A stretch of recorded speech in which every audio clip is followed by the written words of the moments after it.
నేను ఆ ఇంటర్వ్యూ చూసా. కుమ్మినేని ఏమంటారంటే ఆ చర్చిలో పాల్గొన్న వ్యక్తి కృష్ణరాజు ఇంగ్లీష్ పేపర్లో హిందుస్థాన్ టైమ్స్లో టైమ్స్ ఆఫ్ ఇండియాలో వచ్చిందని మాట్లాడుతుంటే కుమ్మినేని శ్రీనివాసరావు ఖండించకపోగా అవును నేను కూడా చూశాను అని సమర్థిస్తూ మాట్లాడాడు. అంటే తప్పుగా మాట్లాడిన వ్యక్తిని ఖండించకపోగా సమర్థిస్తూ మాట్లాడాడు. అయితే కొమ్మినేని గారికి సూటి ప్రశ్న. కొమ్మినేని గారు నాకు 30 ఏళ్ళుగా తెలుసు. అయ్యా కొమ్మినేని, నీ ఇంగ్లీష్ వచ్చా? ఇంగ్లీష్ నాకు రాదు, నీకు రాదు. నా అన్నం ఇంగ్లీష్లో అందరికీ తెలుసు.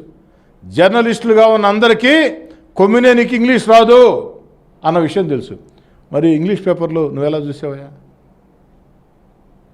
కాబట్టి ఈరోజు కొమ్మినేనికి చట్టపరంగా చర్యలు తీసుకుంది.